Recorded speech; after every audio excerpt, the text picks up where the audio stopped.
Hello, hello. Welcome. Love to see your faces. Nice to have you here, Ebenezer and Alan. Happy Tuesday. Hey How's Jeff, it going, good Jeff? evening. Thank you. Yeah, good to have you. Where are y'all coming from? Where are you located in the world? I'm from, let me one second, let me turn on my camera. Yeah, sure.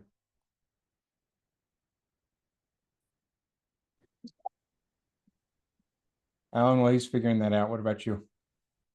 Based off of Utah. Okay, what part? Saratoga. Okay, very good. Yeah, Ah, I grew up in Sandy and have a bunch of family in Lehigh, Bluffdale area, so pretty close. Yeah, Which part of Saratoga? North or south? I think it's another North Saratoga. I lived there nice. for a while last year. Hello, Jeff. Hey, hey Reed, how are you? Doing all right. Uh, Good. Driving home, so I won't be able to turn my camera on, but Yeah, good to be here. no worries. Glad to have you. Ebenezer, how are you? Doing well, Jeff. Good. And where are you located, Ebenezer? Dallas, Okay, cool. Like actually Dallas proper or one of the suburbs of Dallas? Irving to be exact. Okay, yeah, gotcha. I lived in the DFW area for a little while, more closer to the Fort Worth side, Oh, okay. kind of the first Euless Bedford area, kind of in there. But I know yeah. where that is. Yeah. Yeah, not too far away. Well, nice to have you all here, and we might have a few more. We'll see how this goes, but either way, we're going to have a fun conversation here. Mm. Um, I'm excited to want this to be engaging and like I said, a conversation. I'm going to be sharing a lot of things, but I also am going to invite you to take some action, do some reflection, and think through things in a little bit different way, maybe than you've done before. And so, um, yeah, let's just jump in and get started. And certainly want to make the most of our time.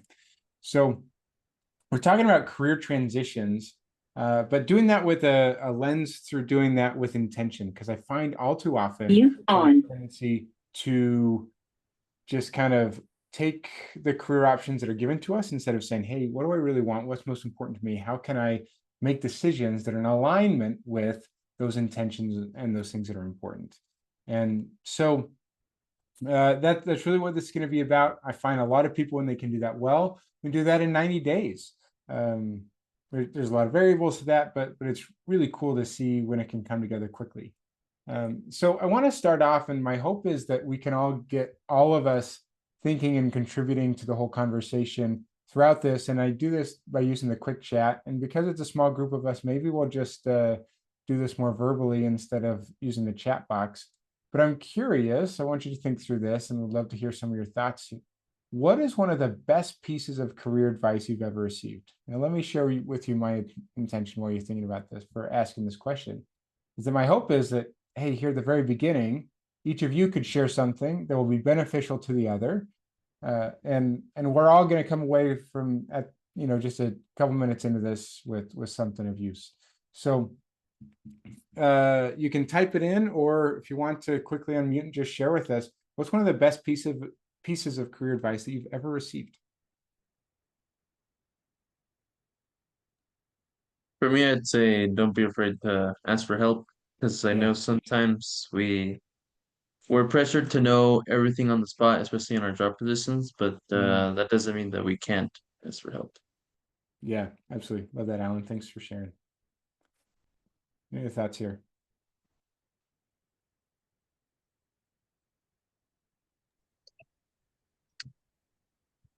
I don't Go know ahead, if this Reed. is oh, I don't know if this is something anyone's told me specifically or just kind of figured out along the way, but I realized that the skills you pick up in school, like, do you know C++? Do you know this? Do you know all these like technical things are important, but it's just a small part of everything you do. You know, it seems cliche, but the working with other people and how to communicate and selling your own, you know, uh, your qualifications, what you've done. Like, people don't know what you do unless you tell them or you show them. Right? So there's a lot more to being an engineer than just the technical skills. Yeah, great points there, Reed. And yeah, maybe it's just something you've observed and picked up over the years. But it's definitely true that yeah, and especially with as technology continues to grow, AI grows, like the value of us having the technical skills knowledge almost seems to decrease because that knowledge is much more readily available more and more as time goes on. And so how we deploy that value in relation to people becomes that much more important. Ebenezer, reading your chat here, I'm sorry to hear that you've never received any career advice. So maybe Yeah. in this next hour, you're going to get more than you've ever received in your whole life. I don't know, but we're gonna see how this goes. But thanks everyone for sharing there. And if we haven't met, just a little bit about me. I'm really about leadership and career development. Written a couple books, a bunch of different technical stuff that I did over the years. But really, like, I do this stuff now as a coach and trainer, helping people make these sorts of career transitions. Because I thought early on, like I was in 8th or 9th grade when I decided I wanted to be a mechanical engineer. I never wavered from that. Got my degree, graduated highly, and thought I was on like this winning path in engineering. But I came to a few crossroads over the years, pretty early in my career, that I had moments of losing that joy and that passion. So even though things looked really good on paper, good job and solid, salary and a few other things that looked really good, some of the things internally and how I felt about it and what I was doing and where I felt like I was headed felt misaligned. But I didn't have mentoring or a path or resources to help me move through those situations and those big decisions and things. And so I had to take a step back, and I found some other mentoring and found some different ways to move through things and think through things and view these challenges and opportunities in completely different ways. And then I started helping other people do the same thing. And now for the last few years, I've been a coach and a guide for engineers and technology professionals through their own transformations and journeys, just like I had to go through, where I felt like I was kind of without compass and rudder. And so my hope is today we're going to help share with you a few of these tools and kind of a big picture look at what does it take to get that intention and figure out where you want to go and make that happen, make that a reality. Okay, so that's the goal here. And just to use one example of someone I worked with, I'll tell you about Jay. So Jay, when we met, we met in 2020, but he was an international student. He graduated with his master's in mechanical engineering in 2019, but he couldn't work after graduation for a number of months because he had visa issues. He finally got that stuff figured out, and that was like February of 2020, and then the pandemic hit. And so in the mechanical engineering world, a lot of things for hiring shut down at that point for a number of months. And he was then at that point dealing with the student loans and had to make ends meet by working minimum wage at a gas station. And he's like, I don't know how to find a role. Like, talk about under deployment of like aptitude and value that he could give, like someone with a master's in mechanical engineering working as a cashier at a gas station. But he was doing what he needed to do at the time, and that was extremely honorable. Okay. But we worked together over a few months, and he ended up with 3 different job offers. He's now thriving. I've checked in with him over the last few years. He continues to get promotions. He got his first promotion in like 8 months or something. It was crazy. He bought his dream car that he had on his vision board, and he continues to thrive and succeed. And so that's the kind of stuff. Like, he was early career. I've worked with people who are in that kind of last career situation. Like, hey, I'm looking to retire and I want to make that final impact before I decide to retire. And everywhere in between, it's really fun to help people find these transitions that really align with them. So I want to ask you, look at this thing here. where's your career right now? Now, this is a version of a ladder that I've created. I call it my intentional engineer model, but you can think, levels 1 through 5. Where are you at right now? How do you, what's happening? How are you feeling? Overlooked, or just kind of approaching things opportunistically or obligatory, or maybe you're more, you see the dividing line between 3 and 4, and intentionality is the key there, right? So where are you at? Are you experiencing that purposeful growth, or are you kind of in that survival mode? Maybe a lot of people I talk to, the largest bucket typically is in that level 3, like they've been opportunistic in their careers, they're paid but maybe disengaged, not really feeling aligned there. But plenty of people are in level 1 for various reasons, right? We're trying to get through intentional and maybe gain an impact that's bigger than ourselves, and maybe dig into our life's work. So where do you feel like you're at right now? Just if you can, throw that in the chat, or just unmute real quick and say, hey, I'm at level 2, or I'm at level 4, or I'm at level 1. What is it? I'd love to get a sense of where the group is at. Got a level 3 here, level 3.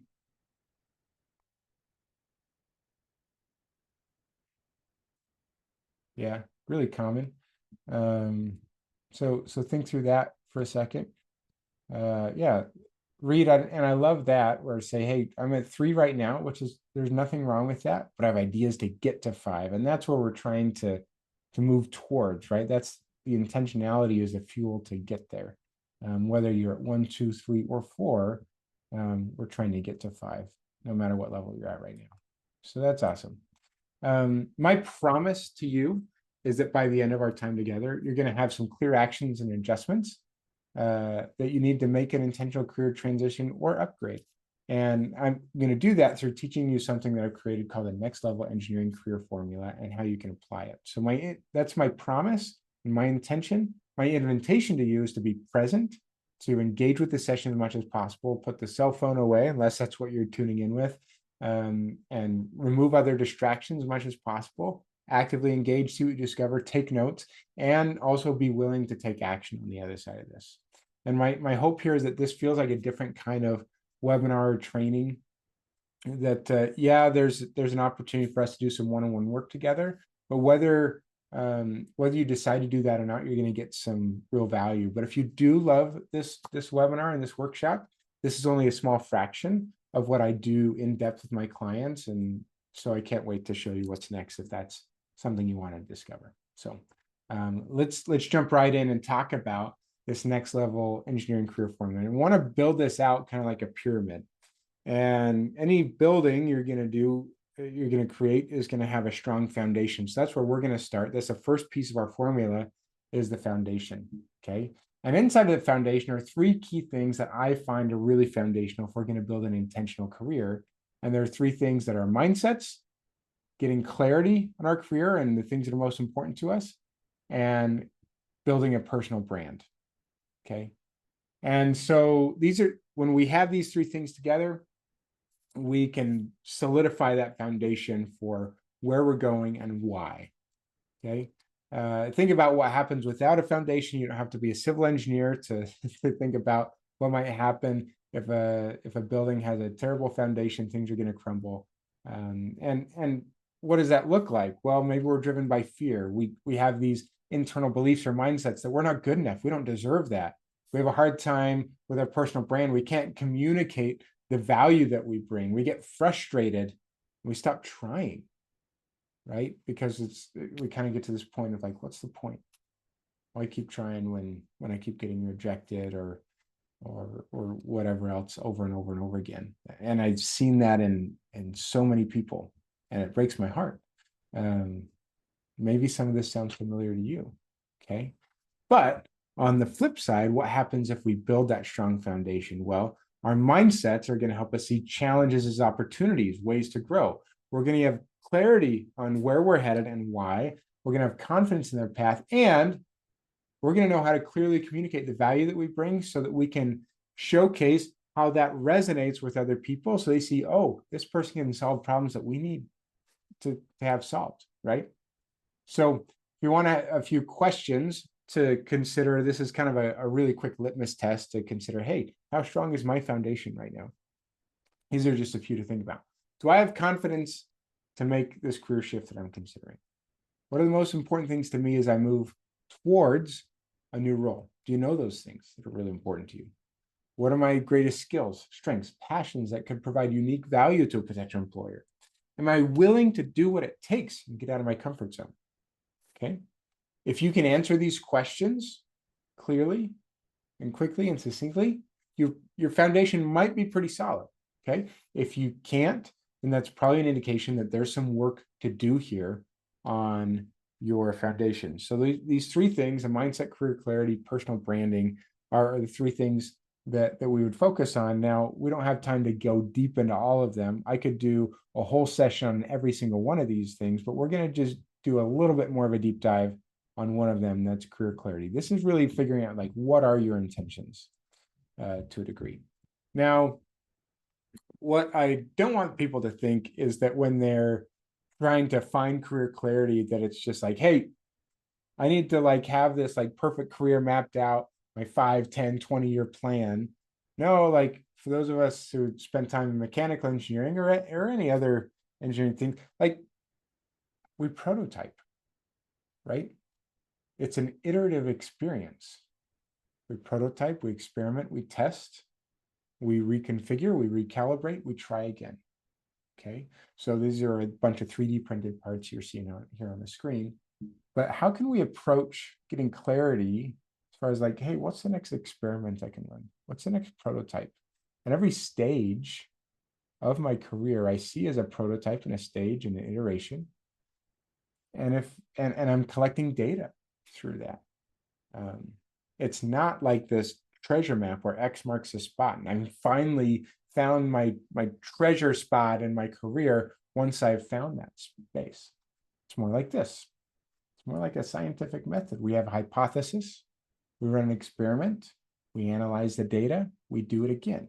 But we're always taking action instead of sitting back and be like, oh, I hope I can have this all figured out and then everything will be clear. That I found that moment rarely comes. But clarity comes when we take intentional action.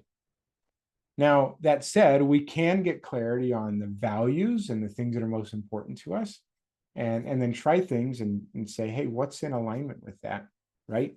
Which means that clarity can act sort of like a guiding light, like a North Star, like, hey, even though the path might be a little windy, I know, the things that are most important to me and where I'm headed. It can also act like a filter to filter things out that are not in alignment, that are not aligned with your values, and whether that's family, faith, personal health, or where you want to be, or things you want to work on, or industries that you care about, all those sorts of things, all the different categories, you can use that as a filter as well. So I want to give you just a few seconds to do a quick activity to get a little bit of progress here. Listen, this is just a taste and go a lot deeper. I want you to take 60 seconds.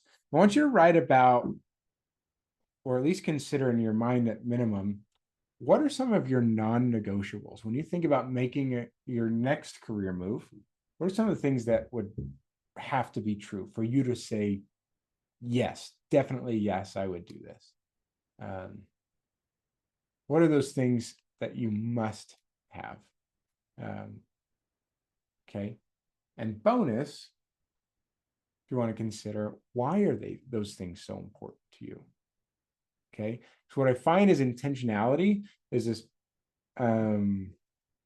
brilliant combo of the what and the why things are important to us. So we're trying to get a little clarity on this. So let's start with the what things are most important to you as you think about your next career move. But then the bonus can go a little deeper is, why are those things important to you? And you may not know the answer to that right now, and that's okay. But the opportunity is to then use these ideas as intentions as you move through those opportunities. So I'm going to give you a little bit of quiet space. Hopefully you've already started writing or thinking in your mind about these things. Just want to give you a little space to do this, to at least get some momentum started here as an exercise, and certainly you can come back to this and take some more notes later. Give you about 30 more seconds or so. While you finish that up, I'm going to get a drink.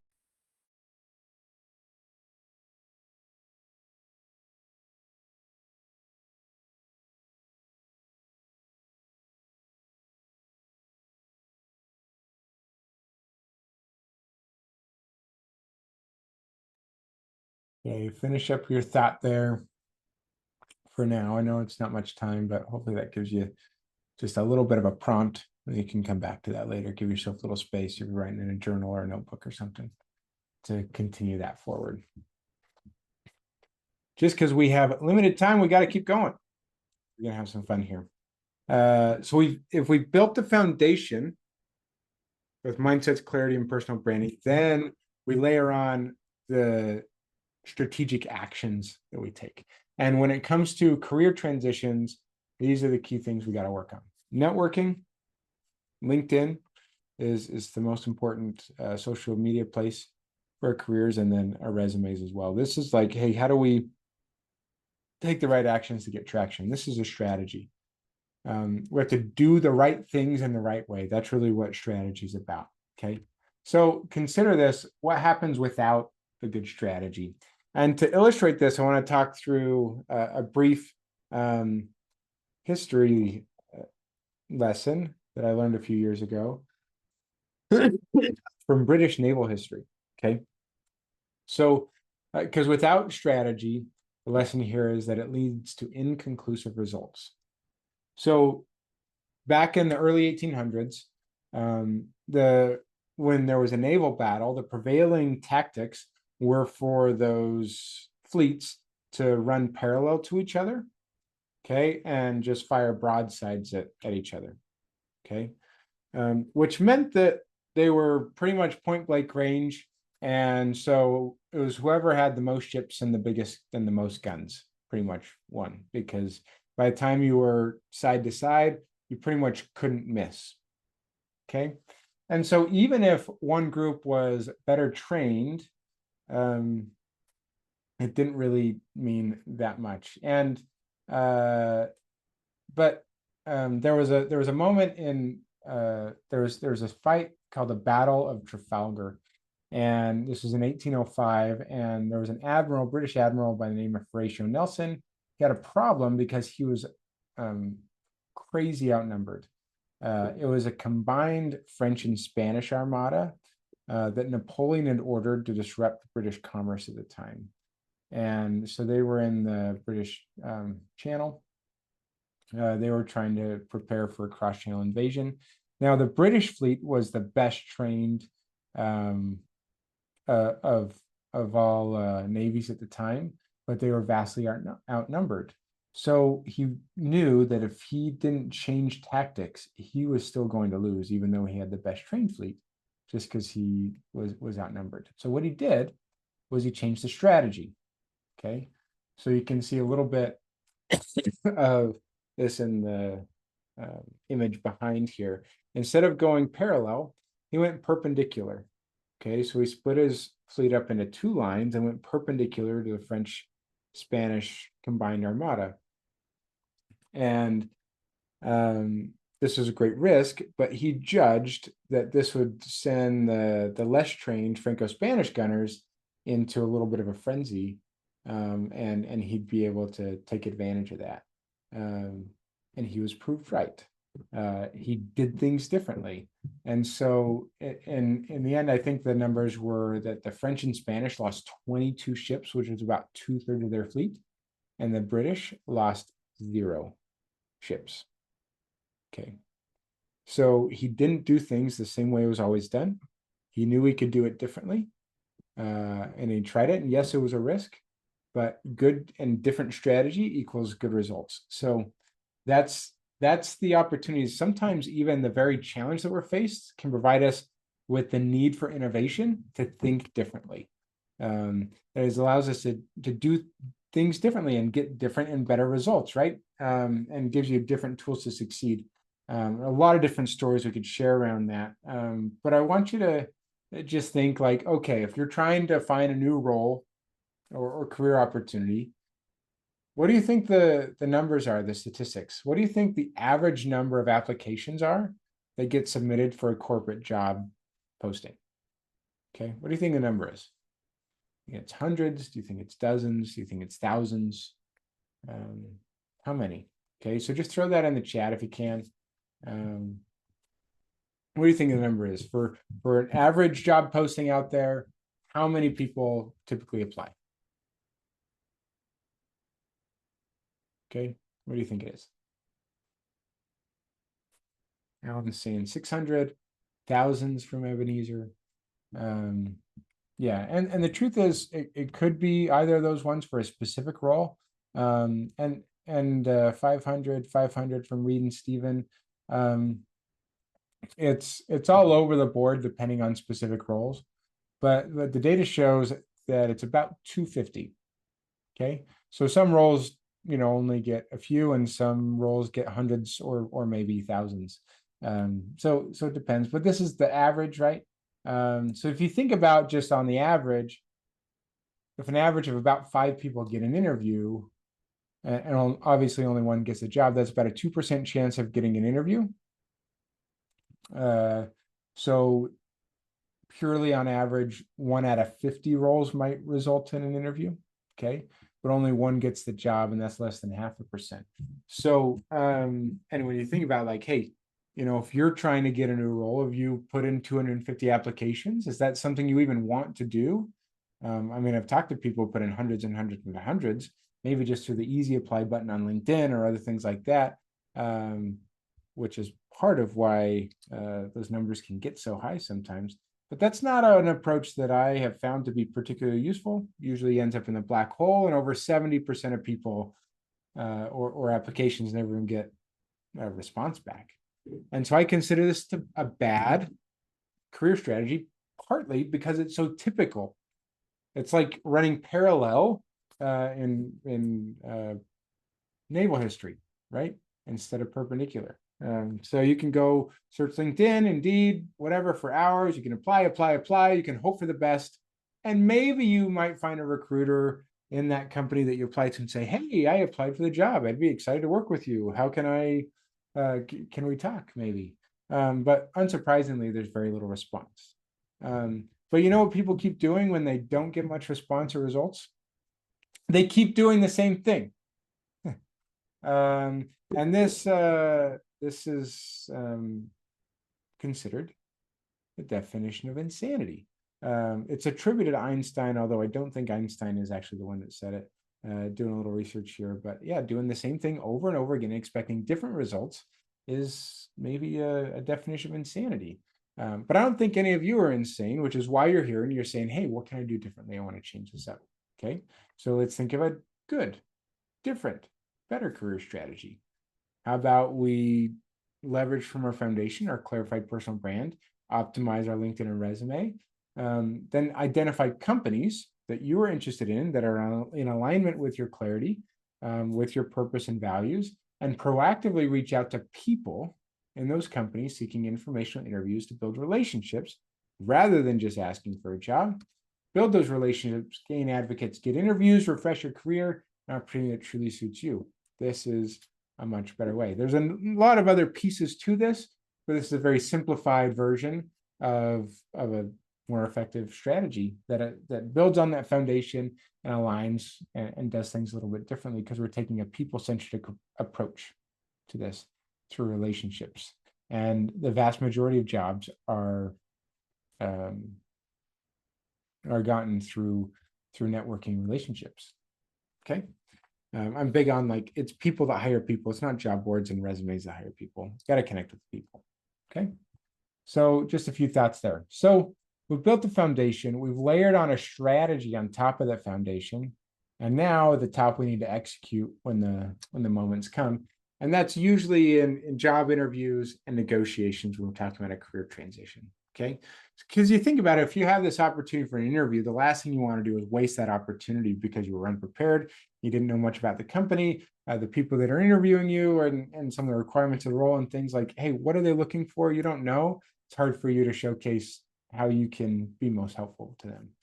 Similarly, even if you get a job offer, A lot of people don't even try and negotiate. Sometimes they're like just so happy they got a job offer. They don't even try and negotiate unless they leave money on the table.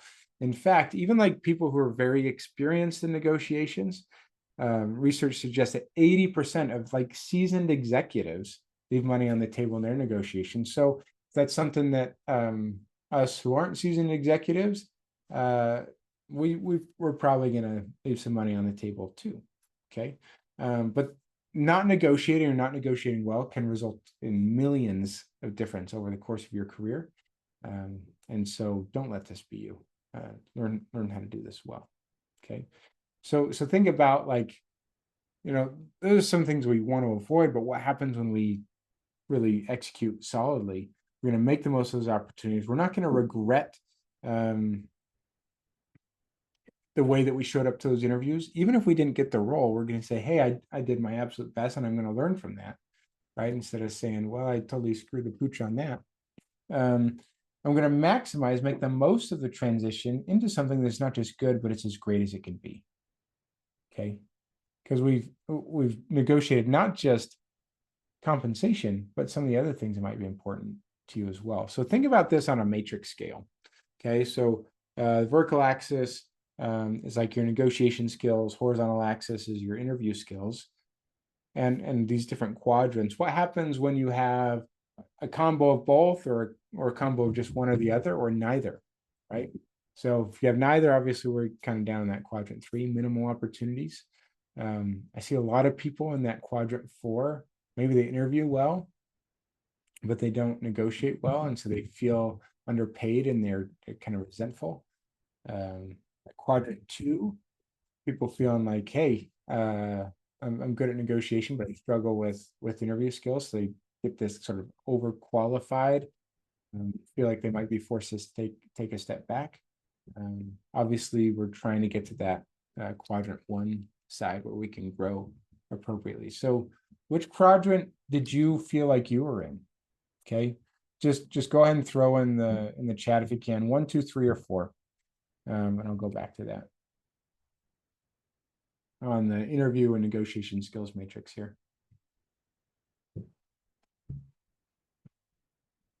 And just kind of taking a poll for yourself on, okay, is there one or both of these that I really need to work on? If so, that helps you. It helps you know. No worries. If you're down in 3, then it means we can do something with this, and that's great. We have a lot of opportunity to grow and develop here, and there's nothing wrong with that. So, yeah, go ahead and throw in your thoughts there. Where do you feel like you're at on this matrix? Which quadrant? And then that gives you that understanding of where we can focus, right? Okay. Let me just give you an example of someone who I did this with. I'll call his name James. I changed his name. He was in the civil engineering world. He was a professional engineer. He's an ambitious guy. Worked with him a few years ago. He was really interested in implementing different types of technology in civil engineering, which in that industry, it's often sort of, we're going to keep doing things the way that we've been doing for a long time. But he had another company that knew that he was doing this other technology adoption stuff, and they wanted to use him for that. So they had an exciting opportunity for him. So he didn't really have to do the job search stuff. They found him. That was cool. But he knew he needed to figure out how to do this. So we wanted to explore that opportunity and negotiate well, while also not burning bridges, and he wanted to keep his relationships intact at his current company because he really did appreciate the people that he worked with. So he adjusted his approach. We still did some clarity work, like what was most important to him in this next phase in his career, where he wanted to go moving forward as well. We put together a plan for negotiating through different stages and different conversations that he was going to have. It ended up for him, he got a new offer and a higher growth trajectory and a 20K raise, which was significantly more than the initial offer was. And also, as a note, we planned out how to have the hey, I'm leaving and moving on discussion and leave well with those relationships intact. And that was really important to him from a relationship standpoint. And and everyone understood and appreciated him, and then it moved on and has really enjoyed that new role. And I check in with him from time to time too, and it's cool to see his continued growth. It's just one of the ways that we can think through, okay, how can you do things differently and put together an execution plan for something that can land some significant results for you. Okay. So we built out the three main factors, this pyramid: foundation, strategy, execution. But surrounding all of that is one more layer to our formula, and that's getting support. Because we don't want to do all of this alone, move through career transitions. We need to do this with people and get some help here. Okay. So, and this can look like community, friends, family, specific community coaching, mentoring, things like this. We need support. Okay. We're social beings, whether engineers want to believe it or admit it or not. We're social creatures. And as technical professionals, we often have a tendency to get stuck in our own heads. We're problem solvers. We think through stuff. And sometimes that turns into a recursive loop, and we get stuck in an analysis paralysis. But actually, connection and talking through things with other people creates a shared experience, and can help us make sure we don't stay stuck, right? And I'm just a huge believer that moving through any sort of transformation, but we're talking here about personal and career transformations, it's often exhausting and it's emotionally draining. But nothing in life that's this important should be done completely alone, right? We need people, good people on our team, to be successful and have the support that we need. And career transitions and transformations are no different. So think about like who's on your team, who's in your community, who's in your support corner as you move through this, and do you have some sort of guide, mentor, coach to help you? If not, consider who could that be, right? You want to be looking for someone who's successfully helped others navigate through similar challenges to what you're facing. Maybe have personal experience in the industry you're in or related industries. Have contacts that can help you get some insider information, get you hired, or some other resources and network. And also wants to and is able to give you resources, time, and attention when you're feeling stuck along the way. Okay, so this is some of the traits you might be looking for, some things you might want to avoid. Someone who doesn't have experience doing what you need help with, little no experience in your industry or field, have a network that's less influential than your own. That's not really a good indicator, and simply is going to give you ideas, but no actual help for implementation. Okay. And these are all things that are really important to me when I'm working with folks on both sides of this equation. So when we kind of put it all together, we've got the foundation, the strategy, execution, and the support that surrounds through all of that. Now we've got the whole formula. Helps us say, okay, now I've got the map and the structure, the approach. Now how do I plug in and work the steps to make the progress that I want to make here? And it's not easy, but when you've got the clarity of what needs to happen, it becomes easier, and you're supported through that instead of the lonely endeavor that some people try and take it. I promise things will accelerate for you if you utilize this formula well. Okay. So I hope you felt like I kept my promise. I want to make sure we've got some time for some Q&A at the end here as well, but just kind of ask, are you all good from here? Maybe it's a yes and no. If you're familiar with Warren Buffett, probably one of the richest people on the planet, famous investor, he could explain investing in one sentence: buy low, sell high, and only invest in things you understand. Okay, that's pretty straightforward for me, but I'm not a Warren Buffett super billionaire yet. But it's the details that make all the difference. Okay, and so I find that people who succeed are the ones who are committed to finding the answers and getting the help and support, even if there's some headwinds and some challenges, and even if there's an investment that needs to happen there.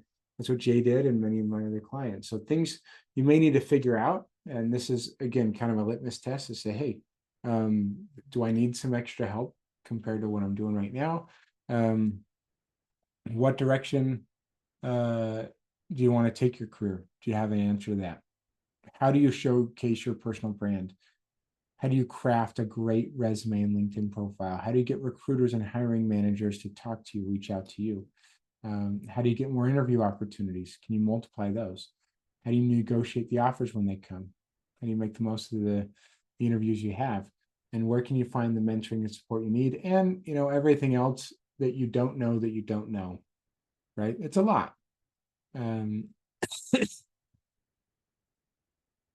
To figure out. So you can either figure that out for yourself, or I would love to help. Okay. I can show you the entire system that's helped hundreds of engineers like you get life-changing upgrades and transitions. I ran the numbers not too far back and found that people who worked with me in one of my programs get job opportunities that's 40% faster than average, increased compensation, often 20%. I've had people more than double their salary compared to what they were doing before. But the thing that's most important to me is that it's all aligned with their intentions, their career foundation that we set up at the very beginning. Okay. So if you love this, you feel like this formula, this approach is something that's interesting to you, you loved what we talked about today, you could be a perfect fit for my Engineering Career Accelerator program. I'd love to talk with you about it and invite you to set up a time to talk with me. That's an opportunity to apply to the program, see if you're a fit. And if we talk and I really feel like I can help you, then we can talk about the details of that program and see if that's the right fit for you. This call is free, no obligation. And I really just want to see if this is the right fit for you. If it is, then we can talk about digging in, because if you felt like what we were talking about today, this is just a small piece of how in-depth we can go together in my more in-depth program. So no matter where you're at right now, well, let me just throw that link in the chat, make it a little bit easier for you if you want to schedule that call. No matter where you're at right now, I know a number of you said you're at level 3, some at level 1, where and all of you want to get to level 5.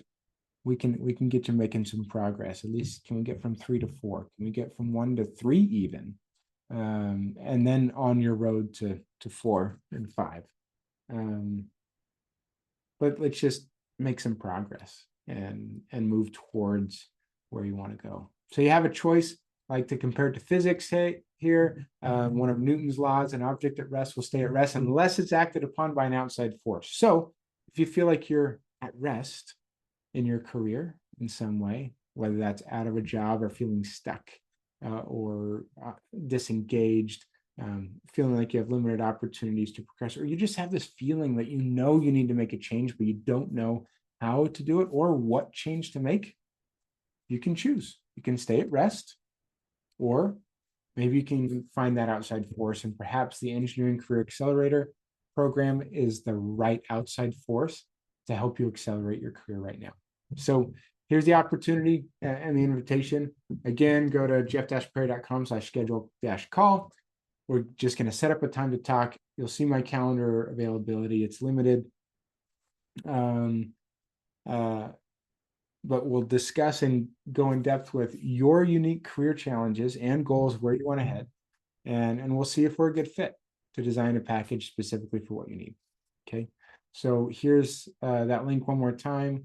And you can use the QR code if that's helpful for you on the right side. If we're not already connected on LinkedIn, that's the QR code on the left side, and you can find that LinkedIn link there, or I'll throw that in the chat as well if we're not already connected there, and we can chat a little bit more.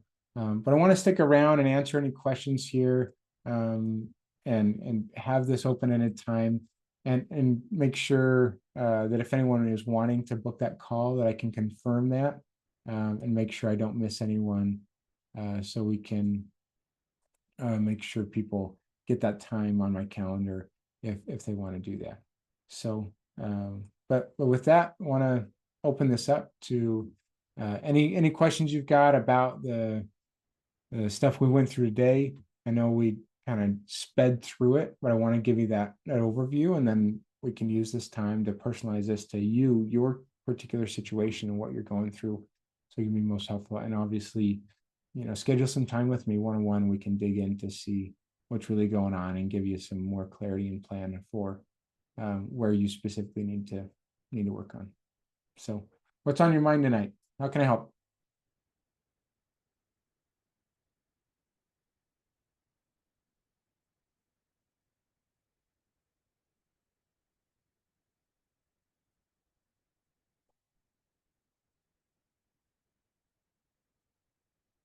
Alan, I want to ask you real quick.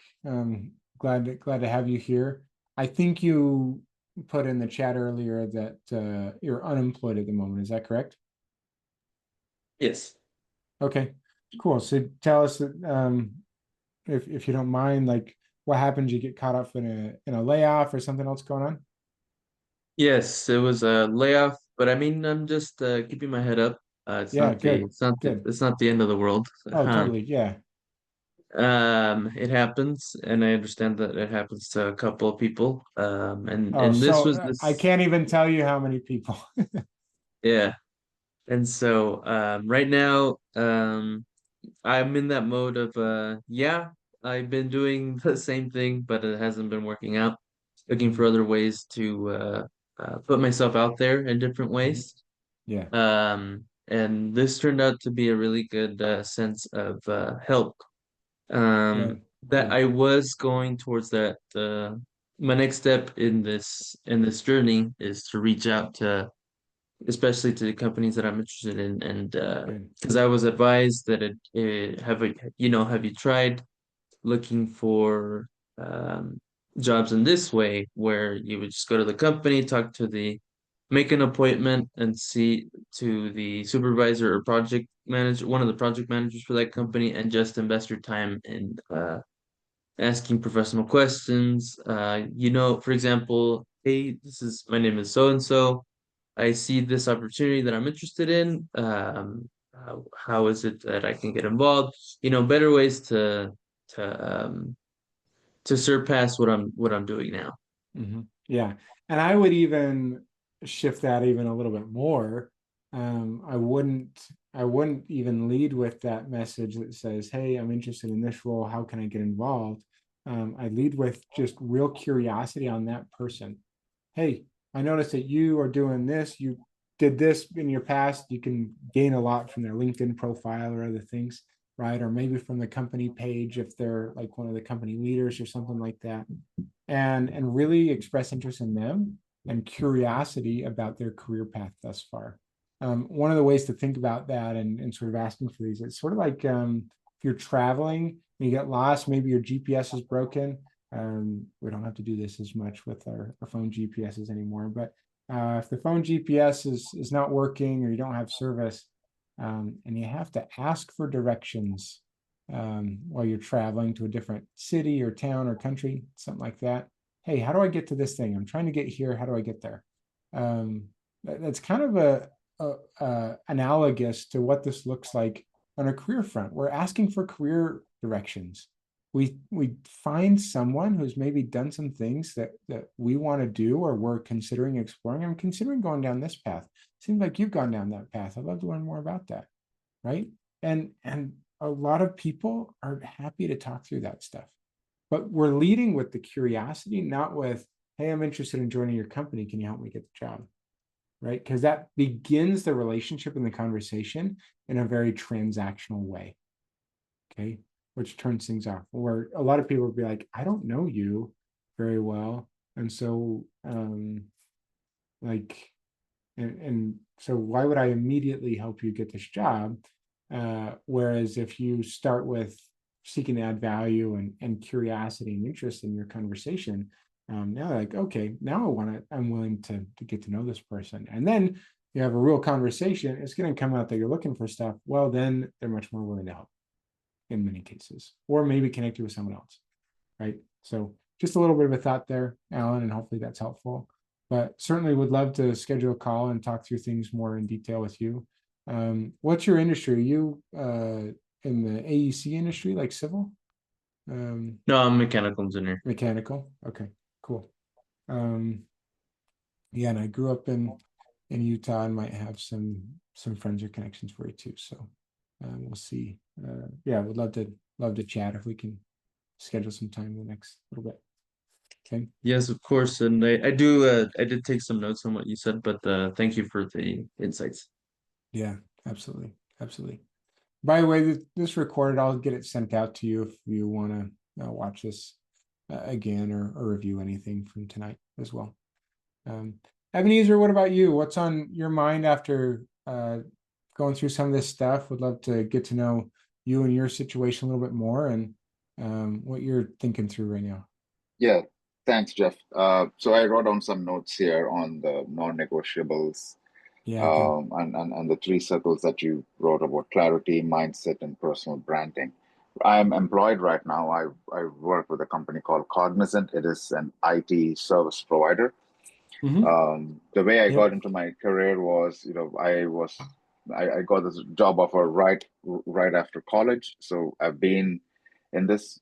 My undergraduate degree was in electronics and communication. Yeah. Nothing to do with IT at all. In fact, I dreaded IT when I was in college, and then I made a, um a statement to myself: I will never work in IT. And here I am, 16 years later, we're still continuing with IT. Um, so I'm a release manager in IT. I help projects roll out, implement their software in various locations for various clients. Yep. So I'm looking to see if I can really um, understand what what my gifts are, and Yeah. then try and go down that route rather than Yeah. dreading work every single day. So Yeah. So I would love to take you through some exercises on your gifts and genius zones to really mm, unlock that. And mm, that's part of it connects with personal branding, but it's like, hey, what are those things that you do uniquely that mm, most people don't? And then it's a process because if you can do that, it does two things. First of all, if you can work in your genius zones more often, um, you can both deliver a mhm, higher level of value in the workplace, and it's a high level of satisfaction and joy, really, that comes. okay. The research says, and so it's a win-win. But a lot of us just sort of take what we're given, and we don't even think through how can I act more in my genius zones, Mm, or if we even think about trying to discover them or unlock them at all. And so mm, I'd love to go through some exercise with you on some of that, unlock some of that so that and then that also then feeds back into the intentionality piece of like, okay, what sorts of roles, opportunities, and companies would provide the space to be able to work in my genius zones? And then how do I communicate what those are so that showcases how that delivers value? Because it also needs to be relevant to potential employers, right? Whether that's your own, if you're going to stick around at Cognizant, or think about going somewhere else because you've been there a while and thinking, hey, maybe a refresh would be good. So, yeah, I would love to talk in a little bit more detail. And yeah, let's make sure to set up a time to chat. Um, thanks yeah, thanks for yeah. being here. Thank you, Jeff. Yeah. Stephen, I don't know, don't see your last name. Would love for you to chime in and tell us a little bit more about you, if you can.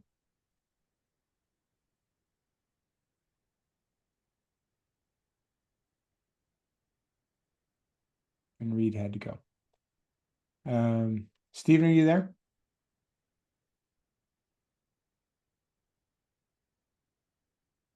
If not, maybe something's going on or he's in the middle of something.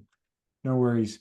Well, excuse me, it's allergy season. But Alan and Ebenezer and Stephen, you're still here. Have you scheduled times? I'm just trying to check my email, see if any of the call schedules have come through. Uh, I want to make sure that comes through if you're going to do that. yeah, I'll schedule sometime in future, Jeff. I was Okay. 7 o'clock. I'm in the Okay. Central Time Zone right now, Yeah, 6:54 for gotcha. me. Yeah, no I'm running worries. for my 7 o'clock appointment, but Okay. I'll stay in touch with you. Thank you, sir. Yeah, no Thank you so worries. much. Looking forward to talking more detail. Have Yeah, a great evening. Take care. you as well, my friend. Thank you. Good night. Bye. Bye-bye. Jeff, it's been a pleasure. Thank you so much. I'm Yeah, looking thank you, forward Alan. to set an appointment for Thursday. I'm right here filling up the questions that you have Okay, perfect. on the link. But thank you, Jeff. Yeah, you're very welcome. Looking forward to it, Alan, and we'll chat then. Take care. Take care. Thank you. Steven, if you're there, happy to chat here. If not, then we can wrap it up. But if you're here and you want to chat, ask any questions, happy to do that.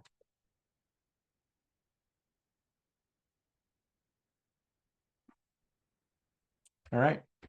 Well, I hope you have a good evening, and thanks for showing up and participating, and hope we got some great value out of it, and would love to chat if and it's interesting to think about how you get some extra help going towards what's next for you. Take care. Have a good night.